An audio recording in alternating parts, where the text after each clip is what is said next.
রাজদীপদা, আপনি তো আমাদের পশ্চিমবঙ্গের যে কটা সরকারি হসপিটালে যে আয়া মাসিদের যে বিষয়টা, তাদের সমস্যা নিয়ে আপনি মামলা শুরু করেছিলেন, যেটা হাইকোর্টে ডিসমিস করে দেওয়া হয়েছিল।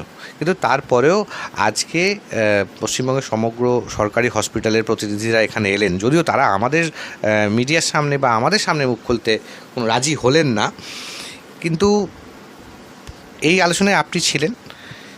আপনার মতে কি এই বিষয়টা কতখানি বৈধ? এই যে আয়ামাসিদের দাবি, তাদের এই বিষয়টা কতটা বৈধ, কি বলবেন এ নিয়ে? দেখুন, এই আয়ামাসিদেরকে নিয়ে আমরা দীর্ঘদিন ধরে অনেক রকম মামলা করছি, অনেক রকম তথ্য আদান প্রদান করছি। সরকারকে আমরা বিভিন্ন আরটিআই করেছিলাম। সরকার আমাদেরকে প্রথম দিন থেকে জানিয়ে আসছে এই আয়ামাসি বা স্পেশাল অ্যাটেন্ডেন্ট বলে কেউ নেই, কেউ কাজ করে না। অথচ আজকে ওনারা যে প্রতিনিধি দল এসেছিলেন, ওনাদের কাছ থেকে বিভিন্ন তথ্য আমি দেখলাম, বিভিন্ন ডকুমেন্ট দেখলাম।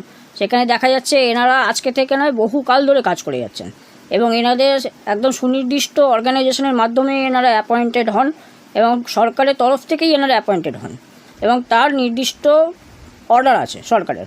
সেই তথ্য আমাদেরকে পুরোপুরি লুকিয়ে যাওয়া হয়েছে এবং এই তথ্য আমরা পেয়েছি আজকে। ওনাদেরকে বলেছি, ওনারা আমাদেরকে সহযোগিতা করবেন বলেছেন।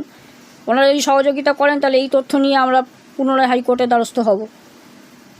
তার মানে আরও একবার আমরা আইনি পথে সেই দাবি দাওয়াগুলোকে আয়ামাসিদের আমরা আবার এগোতে চাই। আবার এগোনোর রাস্তা খোলা আছে আমাদের কাছে। কি মনে হচ্ছে সঠিক বিচার আশা তো করা যায়, বিচার তো পাবো।